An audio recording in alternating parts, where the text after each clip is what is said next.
कि मैक्रो होता है ज्यादा मात्रा में चाहिए, जैसे विटामिन्स हैं, मिनरल्स हैं, बोटेनिकल्स हैं, ये हमारे को कम मात्रा में मिलेंगे तो चलेगा। मतलब ये इनकी जरूरत हमारे शरीर को मिलीग्राम्स और माइक्रोग्राम्स में होती है दोस्तों, मिलीग्राम्स में और माइक्रोग्राम्स में। लेकिन जो मैक्रोन्यूट्रिएंट होते हैं, मैक्रोन्यूट्रिएंट मतलब जिनकी जरूरत हमारे को ग्राम्स में पड़े, जैसे कार्बोहाइड्रेट है, कम से कम 300 ग्राम रोज चाहिए, पानी है 8 से 10 गिलास रोज चाहिए, ये अपना फैट है कम से कम 20 ग्राम रोज चाहिए। इसी तरह से प्रोटीन है, प्रोटीन की जरूरत भी न्यूनतम 60 ग्राम प्रोटीन की जरूरत है, ठीक है।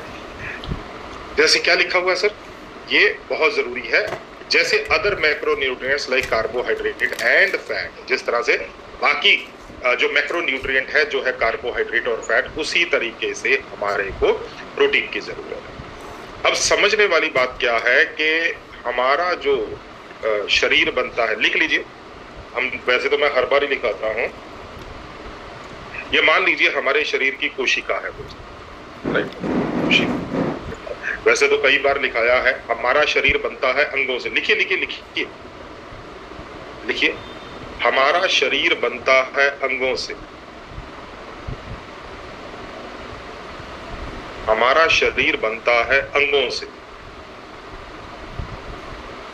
अंग बनते हैं ऊतकों से, ऊतक बोलते हैं टिश्यूज को। हमारा शरीर बनता है अंगों से, अंग बनते हैं ऊतकों से, और जो ऊतक होते हैं वो बनते हैं कोशिकाओं से। अब मैं इसको दूसरी भाषा में बोल देता हूं, जो पंजाबी हिंदी इंग्लिश मिक्स है ना। हमारा जो शरीर बनता है वो बनता है अंगों से, ऑर्गन से, जैसे हार्ट है, किडनी है, लीवर है, हड्डियां हैं, मांसपेशियां हैं, आंखें हैं, ये सारी चीजें से। ये सारी चीजें जो हमारे अंग हैं ये बनते हैं ऊतकों से, जिसको इंग्लिश में बोला जाता है टिश्यूज। और body is made up of organs, organs are made up of tissues. और जो हमारे ऊतक हैं या टिश्यूज हैं ये बनते हैं कोशिकाओं से, सेल्स। मान लीजिए ये हमारे शरीर का एक सबसे छोटा भाग है, कोशिका। हमारे शरीर में अरबों खरबों कोशिकाएं होती हैं, अरबों खरबों कोशिकाएं होती हैं, और मान के चलते हैं ये हमारे शरीर की एक कोशिका है दोस्तों, मान लेते हैं। अब ये जो कोशिका है दोस्तों, ये जो कोशिका है, ये सेल है, इसमें बहुत बड़ा हिस्सा जो होता है वो प्रोटीन का होता है। इसमें बहुत बड़ा हिस्सा प्रोटीन का होता है। प्रोटीन इस कोशिका में क्या करता है, लिखिए सर, वो भी लिखा देता हूं आपको ताकि हम लोगों को याद रहे। लिखिए, नई कोशिका बनाने के लिए प्रोटीन की जरूरत है।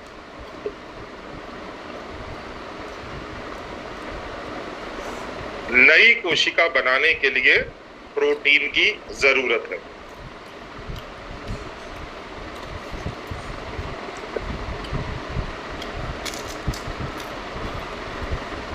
पुरानी बीमार कोशिकाओं को रिपेयर करने के लिए प्रोटीन की जरूरत है। पुरानी बीमार कोशिकाओं को रिपेयर करने के लिए प्रोटीन की जरूरत है।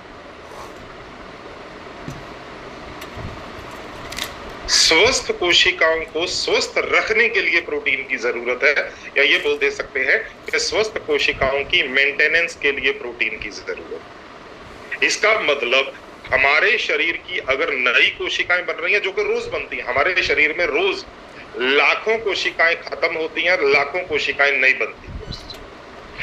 तो रोज जो नई कोशिकाएं बन रही हैं उसके लिए प्रोटीन की जरूरत है।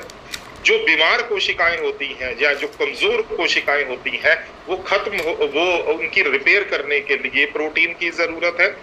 और जो स्वस्थ कोशिकाएं हैं बिल्कुल नॉर्मल, उनको स्वस्थ रखने के लिए या उनकी मेंटेनेंस या रखरखाव करने के लिए प्रोटीन की जरूरत है। इसका मतलब प्रोटीन हमारी नई कोशिकाओं को बनाता है, बीमार कोशिकाओं की मरम्मत करता है और स्वस्थ कोशिकाओं को स्वस्थ रखने का काम करता है।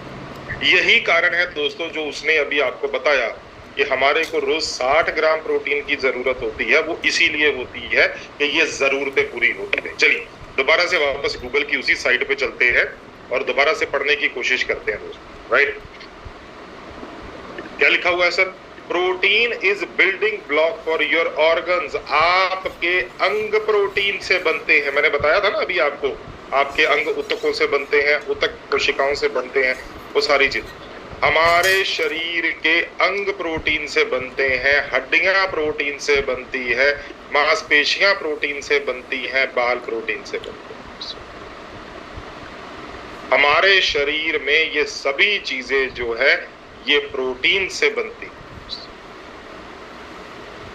और जब आपकी फाउंडेशन जो है, क्योंकि आपकी जो फाउंडेशन है वो प्रोटीन है, आपकी जो नींव है, आपके शरीर की जो नींव है वो प्रोटीन है, तो जब आपकी नींव मजबूत होगी तो आपकी जिंदगी मजबूत होगी, तो आपकी जिंदगी मजबूत होगी। तो जींदे में पर्स पड़ा, तो आपकी जिंदगी मजबूत होगी, राइट। अब प्रोटीन कुछ काम करता है जो मैं आपको बता देता हूं, बहुत सारे तो नहीं बता पाऊंगा, लेकिन हम लोग आगे चल के अपने पीपीटी में डिस्कस करते हैं। सबसे पहला कुछ 8 फायदे लिखे हुए हैं दोस्तों, अगर सही मात्रा में लिए जाए। Helps your body create antibodies to ward off illness and, हाँ जी, एक मिनट,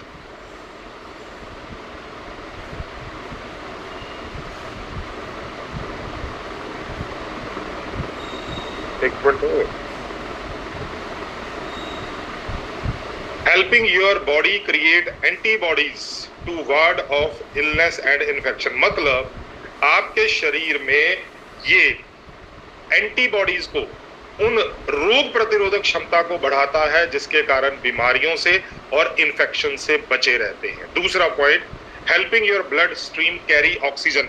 आप सभी को पता है कि आजकल हम लोग हेमोग्लोबिन के ऊपर काफी चर्चा कर रहे हैं। तो जो हेमोग्लोबिन के ऊपर चर्चा कर रहे हैं, जो हेमोग्लोबिन होता है वो, उसमें भी प्रोटीन होता है, हेम आयरन होता है, ग्लोबिन प्रोटीन होता है। तो हेमोग्लोबिन का काम है ऑक्सीजन को शरीर में लेके आना दोस्तों। ब्लड शुगर के बैलेंस को मेंटेन रखने में मदद करता है, डायबिटीज मैनेजमेंट में मदद करता है, आपकी ऊर्जा को बढ़ा के रखता है, आपको ताकत देता है क्योंकि आपके मसल्स जो है वो मजबूत होते हैं, आपको भरा भरा रखता है पेट को, ताकि आपको बार बार वो जो छोटी छोटी भूख होती है वो बार बार ना लगे दोस्तों। तो ये सारे प्रोटीन जो है, ये प्रोटीन के कुछ काम दिए हुए हैं। नीचे जो है वो प्रोटीन जो है वो दिया हुआ है कि कहाँ कहाँ पर बहुत ज्यादा प्रोटीन मिलता है आपको। यहाँ पर अमेरिकन की है कि आप 10 से 30% ऑफ डेली कंजम्पशन हो रही है दोस्तों। कितनी सर? 10 से 30% कैलोरीज जो है वो प्रोटीन के जरिए आ रही है, right. Why people struggle to get enough protein. क्यों आखिर नहीं खा पाते हैं दोस्तों? क्यों आखिर नहीं खा पाते हैं? क्योंकि हमारा खाना बदल चुका है दोस्तों, हमारा खाना बदल चुका है और ये सारी चीजें जो है वो हमारे साथ हो रही है दोस्तों, राइट। तो ये कुछ जो है वो आपके साथ मैंने स्क्रीन के ऊपर शेयर किया, जो मैंने गूगल के ऊपर पढ़ा, क्योंकि मैं कोशिश करता हूँ कि आपके लिए कोई ना कोई नई साइट जो है उसके जरिए हम लोग बात करें। चलिए दोस्तों, अब हम लोग आज के